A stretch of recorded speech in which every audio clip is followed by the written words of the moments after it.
everyone, and welcome to this week's episode of Side Stitches on Digital Dissection, a Nerd podcast. Now, this week is going to be very different and a little awkward because if you can't tell already, you're not hearing anyone else talking. And just like Ian Malcolm sitting all alone in the proverbial Ford Explorer in Jurassic Park, I'm now sitting here by myself and talking to myself because Matt and Chelsea are not able to be here this week. Chelsea is out. She's got some stuff going on that she is taking care of. And Mark, unfortunately, is a bit under the weather on our recording day. So you will just be stuck with me today. Now, we've actually got a pretty fun topic for today, though, and we're going to be talking about portable console gaming. And we're doing this because our main episode this week is featuring a guest by the name of Ben Heck. You may be familiar with him because he has had not one, but two YouTube channels. Which is just him hacking digital stuff, especially consoles. So he will take your consoles that normally you'd have to play on your television, and he'll make it so you can, I guess, kind of put it in your pocket. They were a little bulky, but you could at least play them on the go. So we thought this week would be fun to talk about basically our favorite and our kind of like our greatest hits of portable consoles. But since it's just me, we're going to do a very quick rundown of the history of portable consoles. Because if it's just favorites, well, it's kind of weird to just hear me sitting here talking about my favorite portable consoles with no one else to really interject on it. So, without further ado, let's look at where portable consoles started. And that would actually be all the way back in 1972, where we get some pretty early handheld electronic games. So, which I believe the earliest one is called Waco's Electronic Tic-Tac-Toe. So yes, it's a very, very simple console indeed, because it just has the one game. And for not only this first generation, but also the second and third generation, these portable consoles pretty much only played one game.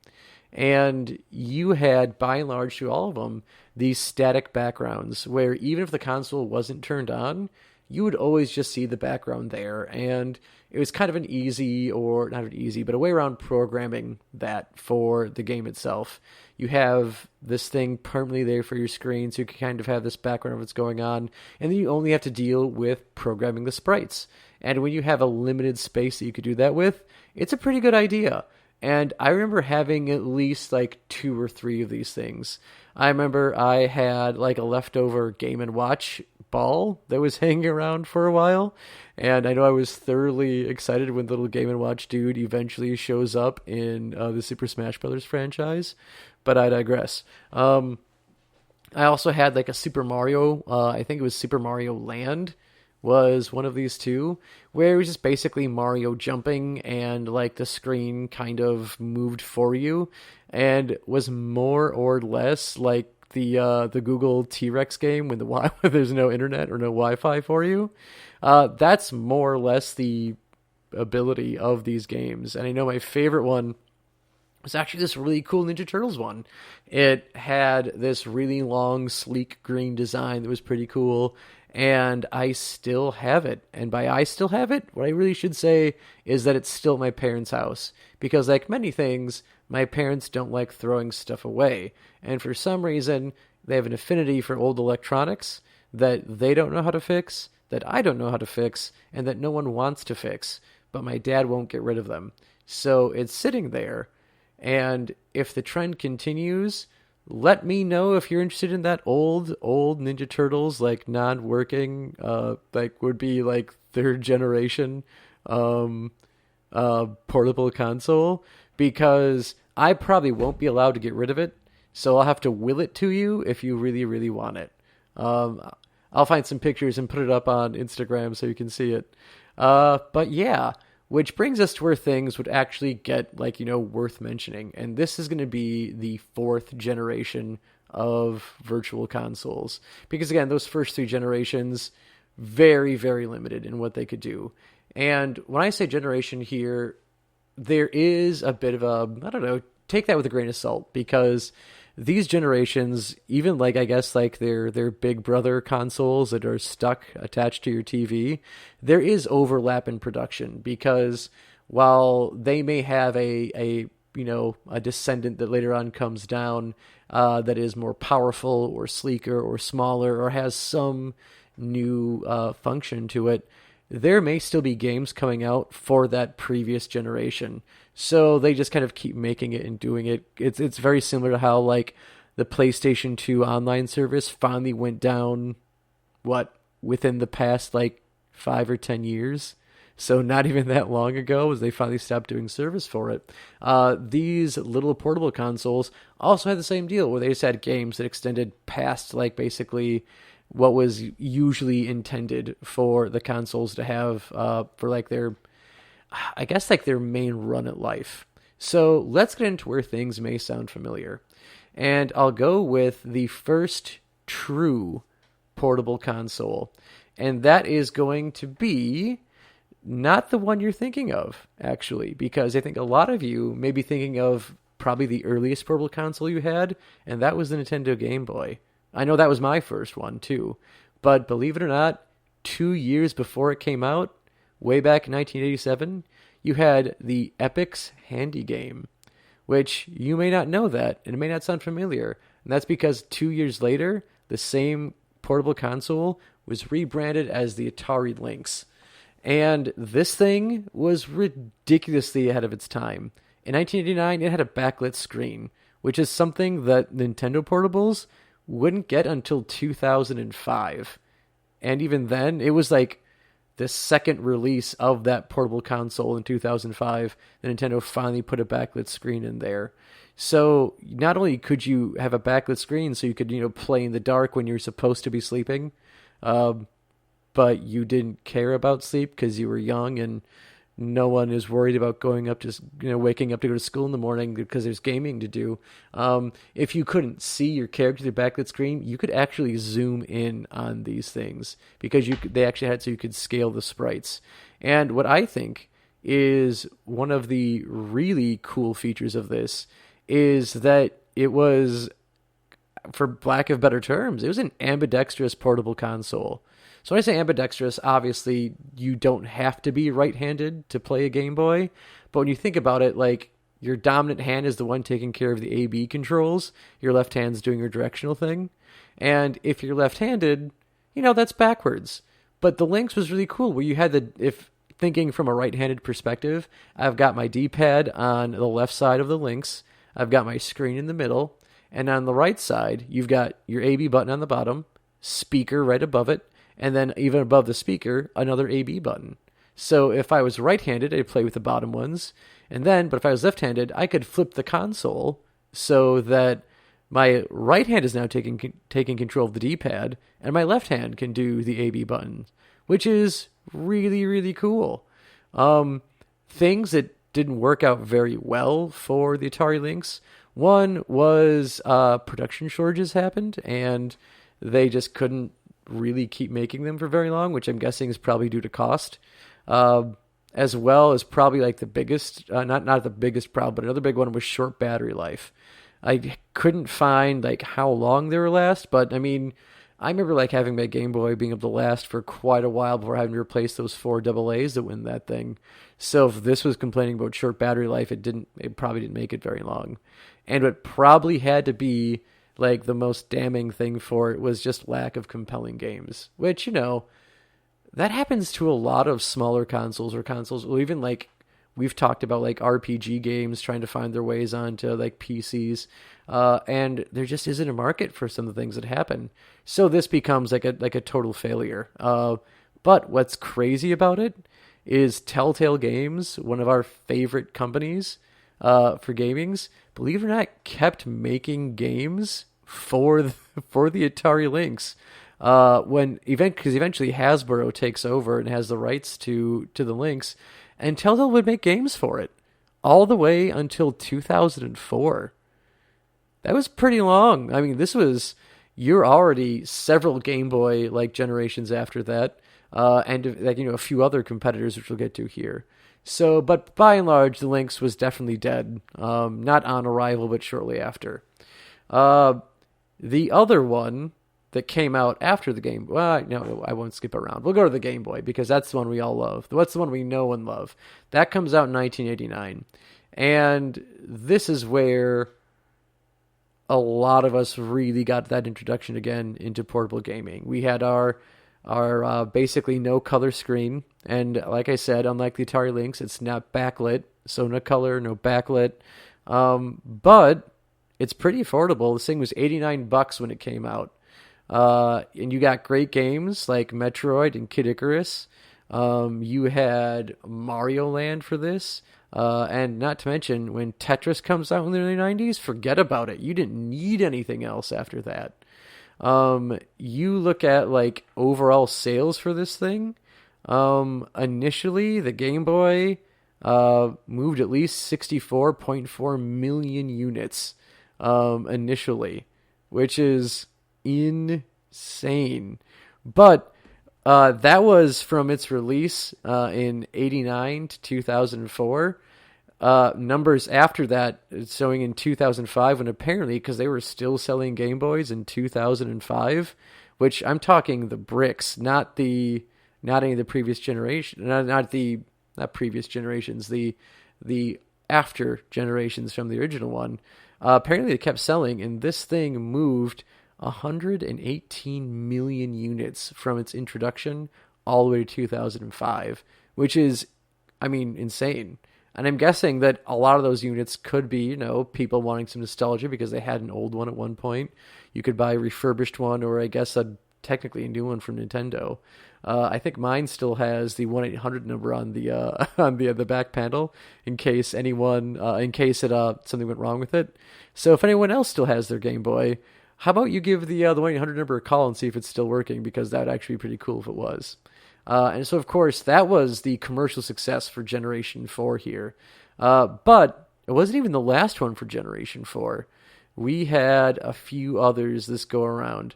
And the one that came out still in the 80s, actually, I take it back, in 1990, was the next really big portable system. It was called the Turbo Express. Admittedly, never heard of this thing until today.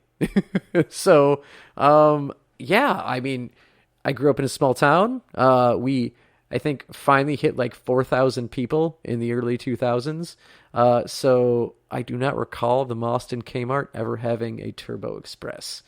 One of the reasons why was because in 1990 it came out for $250, which, you might be like, well, whatever, that's not a whole lot.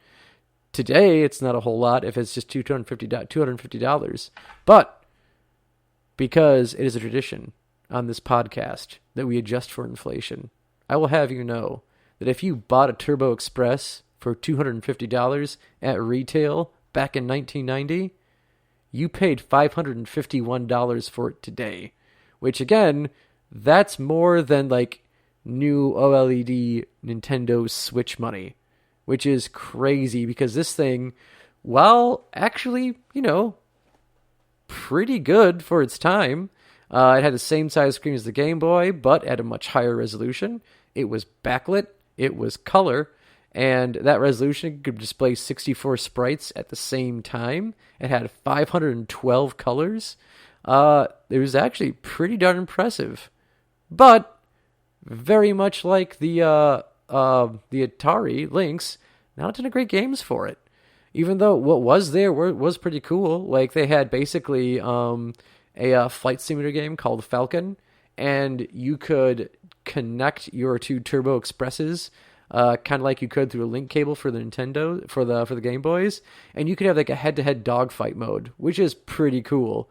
But good luck finding another person to dogfight with, because not a lot of people willing to shell out to the equivalent of $550 for a Turbo Express. Now, a couple other things came out around this time that didn't do all that great. You had things like the BitCorp Game Mate. Again, another one that I have never heard of before. And honestly, if you say it with an Australian accent, that's where I figured it came from. The bit cop game, mate. This is my terrible Australian accent. I'm never going to use it on this podcast again because it's already slipped into a weird British. So we're going to forget I ever did that. And just know that this thing did not do very well. It had basically a bigger screen than the Game Boy, but the same resolution. And that was basically all it could really flaunt, so no one really cared about it. You had the Atari Supervision. Looked like, I don't know, kind of a weird portable TV, or like, I guess best way to put it, it's like someone took the top half of a Game Boy where the screen is, cut off everything below that, and just made the controlling part smaller and kept the screen the same size. Not all that great.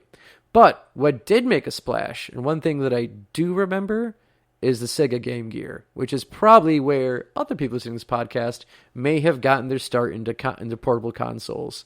This thing was admittedly really cool because resolution was a lot higher than a Game Boy was, and this was the first thing I know I ever saw that wasn't a Game Boy that was portable. So higher resolution.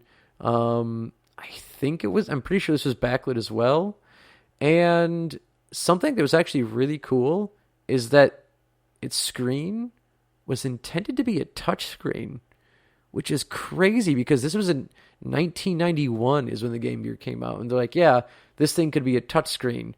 Unfortunately, I think due to just, trying to push it out there in time, but trying to get it actually out and marketable, touchscreen had to be basically foregone. And like, nope, we're not going to do it.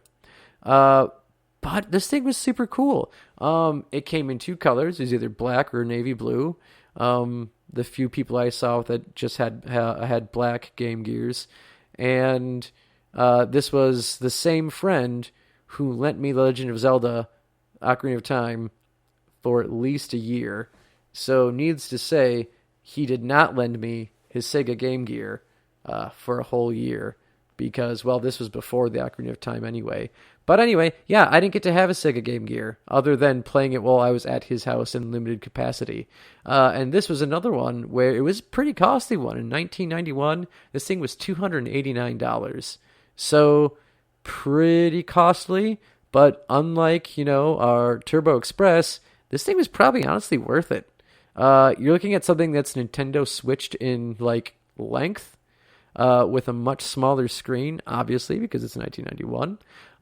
But as far as girth goes, imagine that your Nintendo Switch ran off of Mountain Dew and ice cream, Cheetos, and Sour Patch Kids exclusively. That's what you powered it with.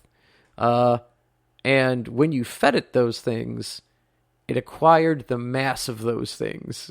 And that's how thick the Game Gear was. It was a pretty chunky boy, but at the same time, pretty cool. And that's what marked the end of this generation of our portable consoles. So if we view this as kind of like a leg race for these portable consoles, we can see what the standings were for them. Our Turbo Express is in fourth place at moving 1.5 million units. Doubling that is the Atari Lynx at 3 million units. Now, in a very, very... And then the Atari Lynx, honestly, is a distant third because the Game Gear moved 10.6 million. Understandably. I mean, it was a thing where it was just cool. Right off the bat, you could see the thing. It's bigger than the Game Boy. It's more powerful than the Game Boy. But that cost is also what kept it from even touching the Game Boy. Because while I did say that huge 115 million number, in this generational period of its initial run, the Game Boy had 64.4 million units moved. So that is a significant gap between first and second place.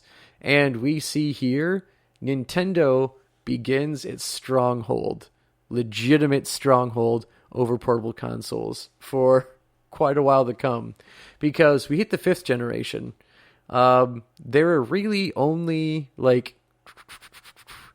3 things here worth talking about. And even then, honestly, two things worth talking about. That's the Game Boy Color and the Nomad. So the Nomad is another Sega adaptation here. It comes out in 1995. This is a North American only release. If you haven't seen one of these things, it looks like an early car GPS. It's a pretty sizable amount of surface area dedicated to the plastic and a screen that may be Game Gear sized, but maybe even, I don't know, it looks smaller comparatively. But then again, the Game Gear itself is huge. So it seems like it may be a thinner version of the Game Gear. However, they don't play the same games as each other. And Sega basically said that this thing was intended to be separate from the Genesis. It's not the Genesis, I'm sorry, the Game Gear. It wasn't meant to replace the Game Gear. They were still making the Game Gear. They were still making games for the Game Gear, but then they were also making the Nomad and games for it as well. And this may sound foolish, but at the same time, Sega's pretty successful during this time in the early mid 90s. When Sony came out with the PlayStation, the Sega Saturn was more successful than the PlayStation was in Japan. In America, the United States especially, not so much. But anyway, things that really hurt the Nomad in general was that, well, Sega, again, the Saturn was more successful than the PlayStation. They were making the Saturn, the Genesis, the Game Gear, the Pico, and the Master System, as well as the Sega CD and the 32X. They were stretching themselves pretty thin when in terms of production. They were making a lot of consoles. So then this Nomad comes out. It's this, again, weird thing. It's not replacing the Game Gear. It's not going to be able to play the same games as the Game Gear. And by the time 1999 rolls around, just 4 years of production, Nomads are selling for less than a third of the original price. Not that great. When you look at consoles and even portable consoles, yeah, you get price cuts as the time goes on. But I mean, the Game Boy really hung in there before it got like its second iteration, because its next iteration was the Game Boy Pocket, which you could consider like also at the end of the fourth generation of these consoles. But that came out in 1996. And this thing was basically, the only thing it was showing off was that it was super thin and could fit in your front pocket. And it could barely be noticed. I mean, it'd be noticed. I mean, it's the same as like, I don't know, the same as having your cell phone in there today. If you have like a Galaxy Note or, I guess a tablet style cell phone, something like that. Yeah, it's something like that. But anyway, pretty thin. This thing ran off AAAs, which, I think I have 2 AAAs, which is quite a big change from the 4 AA's that the old brick Game Boy was taking. Also because, Sega was having their Game Gear available in 2 colors. Nintendo will not be outdone, my friends. No, they offered the Game Boy Pocket in 8 different colors. You get this bad boy in red, yellow, green, black, clear, silver, blue, and pink. Still didn't get a backlit screen though, or even color. This thing was like a nice. This thing was in a ugly pea soup monochromatic display, the same one that the original Game Boy had. So again, really, the only thing this thing did was get thin. Went on a pretty, sizable diet plan, but you also had no idea when it was going to die on you because it took away the battery light. That was gone. And there's no LED display on it, so you didn't get anything on your screen telling you the battery was about to go. So it would just be done. Which would stink if you had a game that you were playing at where you could actually save something. Save, like, your progress on it. But anyway, if you're playing something that you couldn't save, it'd just be frustrating and oh well. But anyway, you had some other, like, really non-noticeable things at this time were non-notables, like the Gamecom, which is called Gamecom, but when you see it, it is a game.com. Came out in 97. It was trying to jump on the .com bubble or thing because why not? Let's get trendy. We've been using that Got Milk advertising slogan that you've been beating with a dead horse for years. They did the same thing. They jumped on the .com thing, except refused to acknowledge the dot in there. I don't know. Thing's pretty lame in my opinion. It had a stylus. It had PDA style features. It came out from Tiger Electronics. It could have two different types of game cartridges go into it, which I guess, Nintendo didn't do until, you had the DS on it. But, oh well, I don't know. It was forgettable. So, moving on. The true champion of this next generation, which we're still in the fifth generation here, or the real start of the fifth generation, is the Game Boy Color. And I still have mine, because every once in a while I go to the laundromat and bust out my Game Boy Color and pull out Pokemon Yellow or Pokemon Red, and I'll play on my Game Boy Color. Because why not? I had a really cool one that came out as a gold and silver edition. So it had like Togepi, Pikachu, and Pichu on it. And it was pretty cool. I dig it. It used to be really noticeable because you'd move it and it'd look gold. You'd move it and it'd look silver. Now it's old, so it just looks like a weird mix of gold and silver all the time, but I'm not judging it. Everyone gets old. Things don't work like they used to. I still love you, Game Boy Color, and I still play every once in a while. This guy came out in 1998 in Japan, comes out shortly after here in the States. But this thing was awesome. It ran off 2 AA's, so bigger batteries than our little Game Boy Pocket, but color, still no backlit, which stinks because it's front lit, so you've got to get that additional slide-on light for it to still, to play it when you're supposed to be sleeping, or if you're in a car with your parents because your dad tells you that it's illegal to turn the light on in the car to play your Game Boy, which, on to you, Dad. It's not illegal. Cops don't care. I can play my Game Boy back there, and I'm going to on the next family road trip. Watch me. But anyway, I digress. This guy is pretty dominant. As far as this generation goes, because I think the Nomad was its only other real competitor, and even then, not much real competitor, because the Nomad only moved about 1 million units, and believe it or not, there's something called the Wonder Swan, which, no idea that the Wonder Swan even existed, and it had even a different version, the Wonder Swan Crystal. It looks overly complex for what it was, with basically 2 D-pads on one side and a B button on the other side, start and select in the middle. My guess, thing probably died out due to game selection like a lot of these other ones did. That thing sold 3.5 million, but the Game Boy Color crushed at 54.3 million units moved.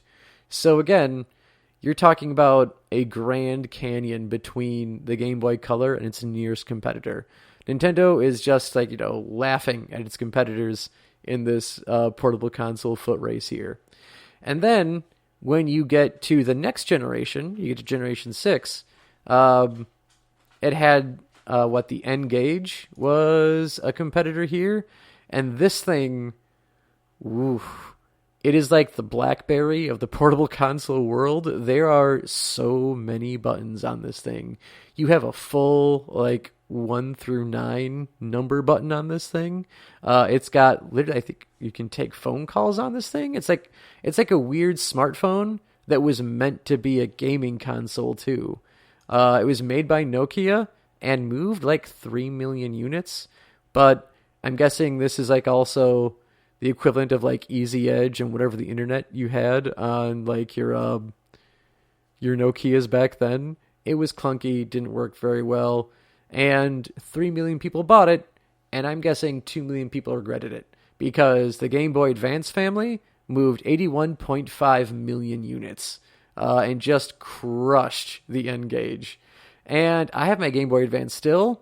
Don't really play it anymore, but believe it or not, crazy thought, I bought it because a Pokemon game came out. And this was basically the start of how Nintendo would start doing its business for Pokemon in the future, where it would release an original game, and then it would release a remaster of an older game, because the first Pokemon game for the Advance was Pokemon Fire Red or Leaf Green. And you got to enjoy going through Kanto all over again, with updated sprites for both the monsters and for your character. You had this full, beautiful color world to play in now, and a few small variations to the story here and there. but it was enough for me willing for me to buy the game again and go through it because it was just fun. The Advance was basically like this flat, smaller version. You had left and right bumpers were added to it, which is pretty fun. But you could also get a different Game Boy Advance called the SP, which had a clamshell design where you could fold it so it could be even less space.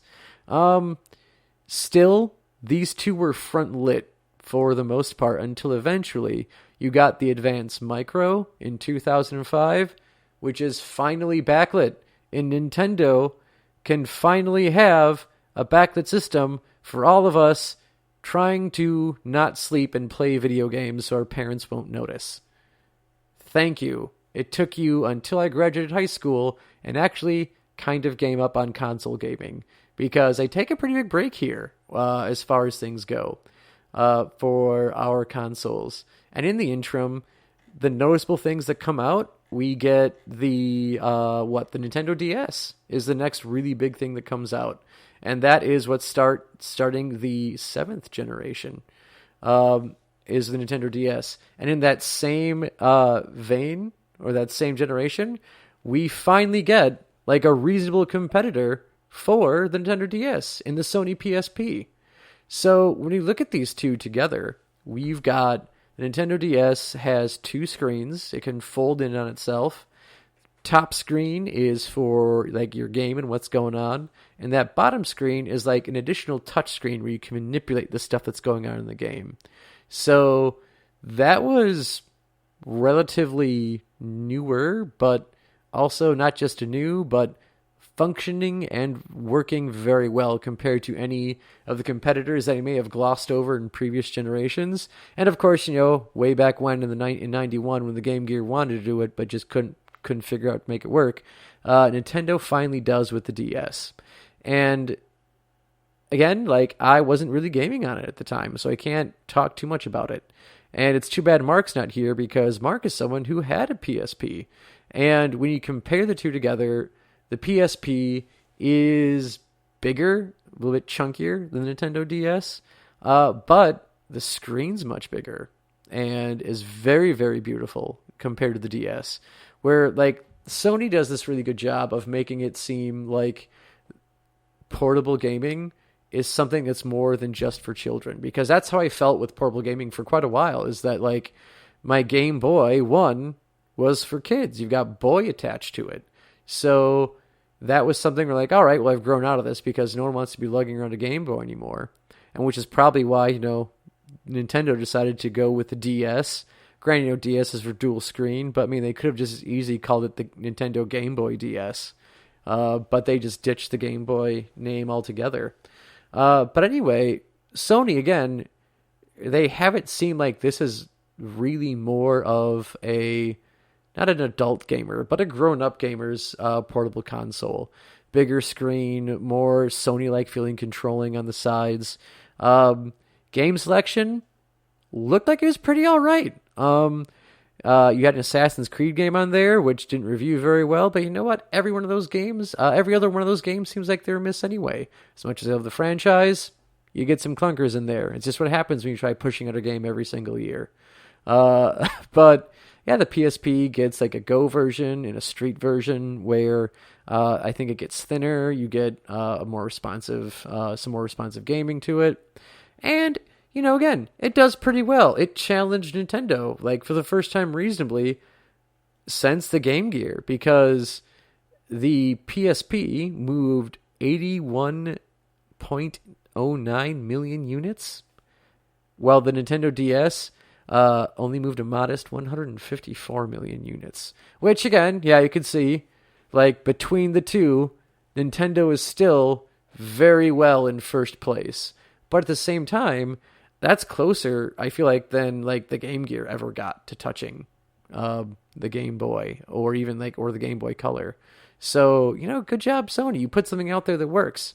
And then we finally, after that 7th generation with the DS and the PSP, we get the modern era of our portable console games, which really starts with the Nintendo 3DS, where you get a much nicer screen resolution in this. The screens are bigger on these with the 3DS and, of course, the DS XL. You do get some 3D capabilities, as the name would imply. I do have one of these. I actually had a DS Lite as well. So I didn't have a first generation DS, I did have a DS Lite. Unfortunately, my DS Lite was thrown away in a computer desk. Very sad. I had a really cool Ghostbusters sticker on the front. Thankfully, no games were lost in the throwing of that desk, just the DS itself. And it's now, sadly, in a landfill, surrounded by other things from that generation and older ones. I miss you, DS Lite. But I still have my 3DS. I haven't thrown that away on accident because I have Pokemon games and Legend of Zelda games to play on that. So I will never, ever part from my 3DS. It'll always have a place in my gaming family. Meanwhile, PlayStation, not to be outdone or take things lying down because, they do get outdone. They do have the PS Vita. And again, this is another area where it'd be really nice to have Mark here because he still has his PS Vita. I don't think he really uses it anymore because he, like most of us, eventually just, got a Nintendo Switch. But before he got to the Switch, the Vita was definitely a nice improved version of the PSP where, let's see here. This came out in 2011. It had 2 analog sticks on it. You had touchscreen. You had OLED, LCD, multi-touch touchscreen on it. It had Bluetooth and Wi-Fi capability with optional 3G, which back when 3G actually gave you internet, the Vita could play off of internet-based games as long as you had it on there, which is pretty cool. It was also backwards compatible with digitally released games from the PlayStation Network. So if you bought things to the PlayStation Store for classic PS1 and PS2 titles, you could play on this guy, which was pretty cool. Because eventually your PS3 loses its backwards compatibility and gains it back in some limited capacities. But I digress. You could play them on the PS Vita if you had access to them digitally, which was pretty cool. But it was not cool enough to keep up with the 3DS because, again, we have the PS Vita coming in a distant second place with moving only 16.2 million units, where the 3DS moved 76 million units. Which, it's like, oh yeah, look at that, Nintendo still winning. But what you may have noticed is that both of them did drop quite a bit from the previous generation. Which is odd because usually you'll see, like with consoles, like those sales tend to go up when you get new generations. Graphics are better. You've got all these new features. You've got both previous generations of gamers and new gamers drawing into them. Whereas in this, the Vita and the 3DS both did that. You got new features. You got better graphics. You've got sleeker casings for them, but sales went down. And while I don't have any hard data to back this up, I think that's pretty much because of cell phones. With cell phones being in our pockets, we have access to the Apple Store and the App Store, and we've already paid for the cell phones. We have them in contracts, but then they now have all of these, basically a nearly unlimited supply of games for us to play. They may not have at first some of the amount of depth that the Vita and the 3DS games had, but at the same time, when those games are free, that's pretty hard to compete with. It's just instant gaming right there for you. So that's what I think really killed these portable consoles. Because even when we get the Nintendo Switch, you're looking at 84.5 million units, and I'm not sure how up to date that was because I'm pretty sure the pandemic just drove those units through the roof when you couldn't even get a Nintendo Switch to save your life. And now, looking at the Nintendo Switch, even when I play that, I don't play it portably very much. I usually just play it on my flat screen. And I think most people who have a Switch that's not the Lite, that's how they probably play their Switch quite a bit too. Of course, it can go anywhere because that's part of the appeal to it. But with me, I would prefer to have my Switch to be played on my much larger screen. But that's just me. I'm old and kind of a cranky gamer, and that's where I am in life. But that also is where it brings us to the end of our history on these types of consoles. This is the era we're in, the era we're living, and honestly, I think this may be the last. I don't see these consoles going very long because we have phones until something even better than a cell phone for gaming comes along when we're on the go, whether that's in our commutes or on our long road trips. But I think that's where we're going to leave things off today.